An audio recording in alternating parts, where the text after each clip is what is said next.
Nos registros históricos presentes nas Sagradas Escrituras da Bíblia ecoam os nomes de antigas divindades, ídolos reverenciados e temidos por nações que há muito desapareceram. Em primeiro lugar, deparamo-nos com Baal, a divindade cananita associada à fertilidade e tempestades.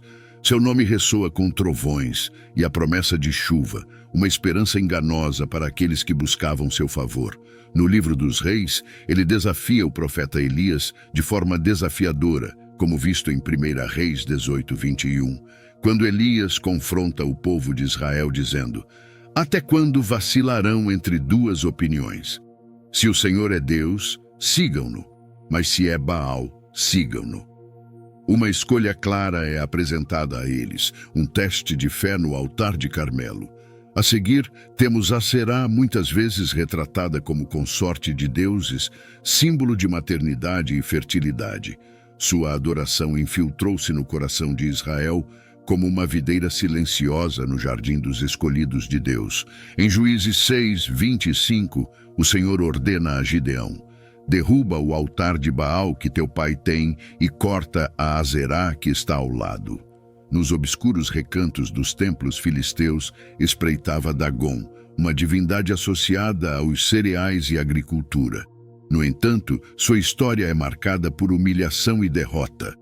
A Arca da Aliança, manifestação da presença divina, foi colocada no templo de Dagon apenas para testemunhar a queda do Deus diante do poder do Senhor. Em 1 Samuel 5:4, os filisteus descobrem: "Quando se levantaram cedo na manhã seguinte, eis que Dagon estava caído com o rosto em terra diante da arca do Senhor." A menção a Moloque evoca arrepios, sendo um deus associado ao horrendo sacrifício de crianças. Sua adoração era uma abominação, profanação de tudo o que é sagrado e bom. Levítico 18:21 nos avisa severamente: "E não permitirás que nenhum de tua descendência passe pelo fogo para Moloque." Astarote, deusa dos Sidônios, personifica o poder sedutor de divindades estrangeiras, atraindo para a idolatria e imoralidade. Em 1 Reis 11:5, o coração do rei Salomão é desviado, pois Salomão seguiu Astarote, a deusa dos Sidônios. Por fim, encontramos Quemós, divindade dos Moabitas, deus da guerra e subjugação. Em Juízes 11:24, o desafio é lançado a Israel: "Não possuirás tu o que Quemós, teu Deus, te dá para possuir?" Hoje, nosso foco será em Dagon, também conhecido como Dagan, que ocupa uma posição significativa na Bíblia como uma das antigas divindades da Mesopotâmia. Sendo considerado pai de Baal, Dagon remonta a 3000 a.C., tornando-se uma das divindades mais antigas da história mesopotâmica. O povo filisteu praticava uma forma única de adoração dedicada a Dagon, reconhecido como um deus poderoso.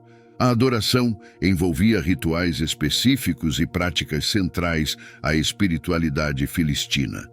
Apesar da falta de detalhes abrangentes na Bíblia sobre esses costumes, estudos históricos e culturais oferecem alguma compreensão. Dagon era frequentemente representado como uma criatura, parte humana e parte peixe, simbolizando seu domínio sobre terra e mar. Essa representação, comum na arte e escritos antigos do Oriente Próximo, não é derivada diretamente do texto bíblico. Tais imagens refletem a crença de que Dagon era um deus da fertilidade, agricultura e possivelmente do mar. Contudo, é essencial notar que essas representações se baseiam em fontes arqueológicas e históricas externas à Bíblia. A narrativa bíblica concentra-se mais nos eventos e implicações teológicas de Dagon do que em suas características físicas.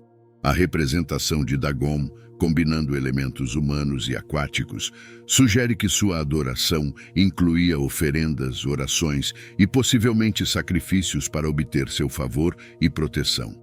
Apesar da falta de informações completas sobre seus rituais, é claro que os filisteus reverenciavam profundamente Dagon. Na cosmovisão filistina, Dagon era visto como fonte de proteção, prosperidade e sucesso militar. Suas vitórias eram frequentemente atribuídas à influência e poder de Dagon. É provável que a devoção a Dagon envolvesse oferendas alimentares, bebidas e itens simbólicos. Na Bíblia, Dagon é mencionado em associação com os filisteus em 2 ocasiões, abrangendo a era dos juízes israelitas até os reinados de Samuel e Saul. Dagon aparece inicialmente na narrativa de Sansão, um libertador divinamente designado dos israelitas da opressão filistina. Tragicamente, o amor de Sansão por Dalila, uma mulher filistina, leva à sua ruína. Dalila, por meio de engano e manipulação, descobre o segredo da força de Sansão, seu cabelo não cortado, símbolo de seu poder divino.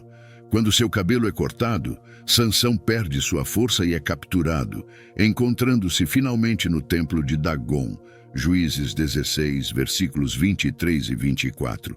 Então, os senhores dos filisteus reuniram-se para oferecer um grande sacrifício a Dagon, seu Deus, e para se alegrarem, dizendo: Nosso Deus entregou nas nossas mãos Sansão, nosso inimigo.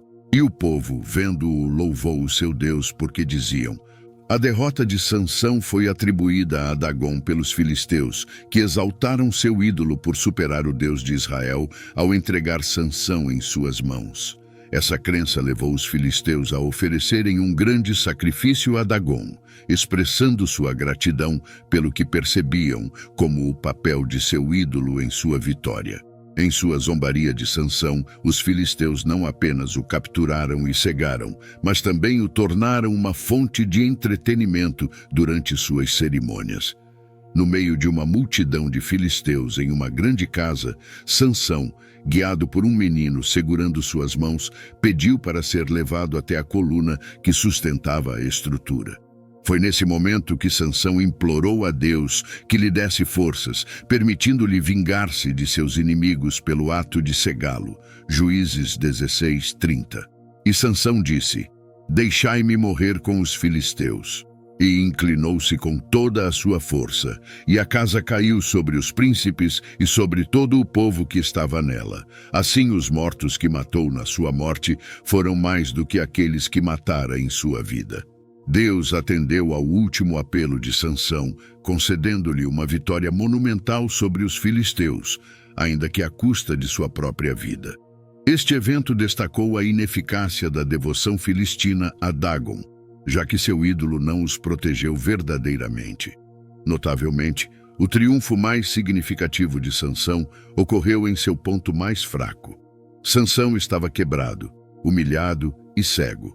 Essa vulnerabilidade forçou Sansão a depender totalmente de Deus, uma mudança de seu caráter anterior, onde raramente aparecia como um homem de oração. Confrontado com seu momento mais sombrio, Sansão buscou sinceramente a Deus. Sua humildade era evidente em sua dependência da orientação de um menino. Não mais autoconfiante, sua humildade recém-descoberta facilitou sua vitória final e maior. Assim, os mortos que matou na sua morte foram mais do que aqueles que matara em sua vida. A narrativa de Sansão é um testemunho convincente de que a verdadeira força e vitória derivam de se render a Deus e confiar em sua grandeza, especialmente nos momentos de fraqueza e humildade. Isso demonstra que o poder de Deus se aperfeiçoa em nossas fragilidades. Através da dependência de Sansão em Deus, em suas aflições, ele alcançou um triunfo que ultrapassou todas as suas ações anteriores, ensinando-nos que a força de Deus é revelada em nossas fraquezas. O sacrifício final de Sansão nos lembra de depender de Deus, assegurando-nos que Ele pode transformar nossos momentos mais frágeis em vitórias que o glorificam. Em 1 Samuel 4, ocorre outro evento crucial. Os israelitas, novamente em batalha contra os filisteus, perdem a Arca da Aliança. Os filhos de Eli, Hófnis e Finéias exemplificavam corrupção moral, provocando a desaprovação de Deus sobre Israel. Sua decisão equivocada de trazer a arca para o campo de batalha, acreditando que isso garantiria a vitória, foi fútil, pois a presença de Deus já havia partido. Os israelitas, depositando sua fé neste objeto sagrado, não estavam cientes da perda do favor divino. Consequentemente, os filisteus, em uma vitória impressionante, capturaram a arca, refletindo a confiança equivocada dos israelitas e a ausência da bênção de Deus. 1 Samuel 4:11 declara: "E a arca de Deus foi tomada, e os 2 filhos de Eli, Hofnis e Finéias, morreram." 1 Samuel 51:4. E os filisteus tomaram a arca de Deus e a transportaram de Ebenezer para Asdod. Quando os filisteus pegaram a arca de Deus, a conduziram para a casa de Dagom e a colocaram ao lado de Dagom. E quando o povo de Asdod se levantou cedo no dia seguinte, eis que Dagom estava prostrado com o rosto na terra diante da arca do Senhor. Eles pegaram Dagom e o recolocaram em seu lugar. E quando se levantaram cedo no dia seguinte, eis que Dagom estava prostrado com o rosto no chão diante da arca do Senhor. E a cabeça de Dagom e ambas as palmas de suas mãos foram cortadas no umbral. Apenas o tronco de Dagom ficou. Os filisteus, contentes com sua vitória, atribuíram seu sucesso a Dagom, acreditando que seu Deus triunfara sobre o Deus de Israel. Com a Arca da Aliança agora em seu templo, estavam confiantes na supremacia de Dagom. A presença da arca no santuário de Dagom parecia simbolizar sua vitória total, um testemunho do poder de sua divindade. No entanto, o verdadeiro Deus demonstrou sua soberania de maneira impressionante, diferente de sua intervenção durante o tempo de Sansão. Os filisteus de Asdod acordaram para uma visão surpreendente. Dagom tinha caído com o rosto para baixo diante da arca do Senhor. Eles rapidamente restauraram Dagom ao seu lugar, mas na manhã seguinte a cena se repetiu. Desta vez, porém, a cabeça e as mãos de Dagom foram decepadas, deitadas no umbral, deixando apenas seu torso. Esse evento impediu qualquer um de entrar novamente no templo de Dagom em Asdod. Imagine o desânimo dos sacerdotes filisteus ao encontrar seu ídolo prostrado e quebrado diante da arca.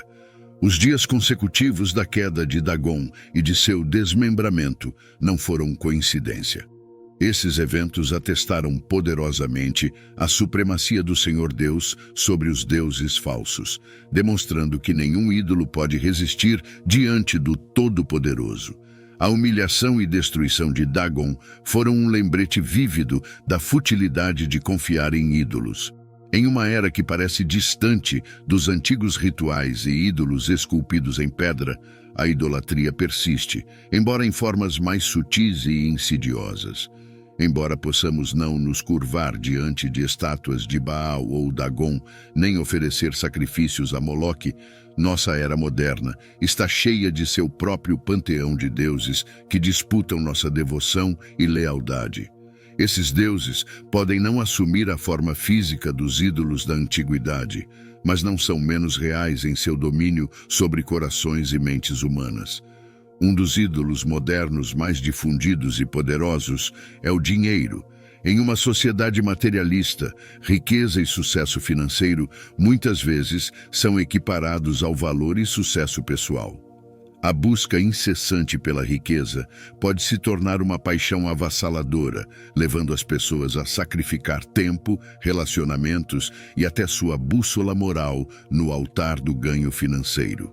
Como adverte a Escritura em 1 Timóteo 6:10, porque o amor ao dinheiro é a raiz de todos os males. Esse amor ao dinheiro enreda muitos, afastando-os de uma vida de contentamento e fé em Deus. O prazer é outro Deus que comanda grandes seguidores em nosso tempo. A busca por entretenimento constante, conforto e gratificação sensual pode dominar a vida de alguém. Em uma cultura que muitas vezes promove um estilo de vida hedonista, a busca pelo prazer pode se tornar um fim em si mesma. Isso é refletido na advertência bíblica encontrada em 2 Timóteo 3:4, onde as pessoas são descritas como amantes dos prazeres mais do que amantes de Deus. A idolatria do prazer leva a uma vida guiada por desejos, em vez de uma vida orientada pela sabedoria e princípios de Deus. Até mesmo nossos relacionamentos pessoais podem se tornar ídolos quando o amor por uma pessoa, seja cônjuge, filho ou amigo, supera nosso amor por Deus. Jesus mesmo aborda isso em Mateus 10:37. Quem ama pai ou mãe mais do que a mim, não é digno de mim. Isso não é para diminuir o valor dos relacionamentos humanos, mas para colocá-los em seu devido lugar em relação à nossa devoção a Deus. Reconhecer e confrontar a idolatria moderna exige um coração discernente e um compromisso de colocar Deus no centro de nossas vidas.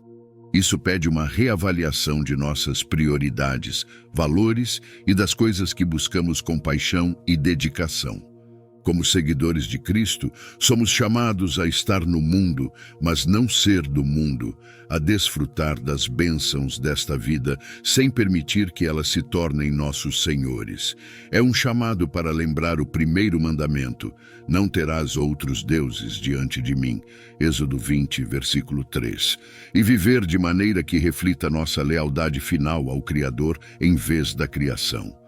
Há um único e verdadeiro Deus, e Ele é o Deus da Escritura. A Bíblia fala de Deus tendo mãos, olhos e boca, mas isso é apenas para a Bíblia transmitir a nossas mentes simples que Deus é muito poderoso. Sim, de fato a Bíblia fala dos olhos do Senhor, da boca do Senhor e das mãos do Senhor, mas isso é apenas a Bíblia, transmitindo a nossas mentes simples que Ele vê tudo, fala sabedoria e age com grande poder. O que a Bíblia nos diz é que Deus é Espírito. Nossas mentes humanas não podem compreender o Deus que é Espírito. É por isso que a Bíblia fala de Deus de maneiras que podemos entender e compreender. Mas, meus irmãos e irmãs, nunca cometam o erro de acreditar que Deus está próximo do nosso nível ou no nível dos anjos. Ele está muito acima de nós, de maneiras mais do que podemos imaginar. Eu pessoalmente acredito que, por toda a eternidade, aprenderemos mais e mais sobre Deus, sobre sua glória, sua pureza, seu poder e sua santidade. Adore o único e verdadeiro Deus com reverência e temor.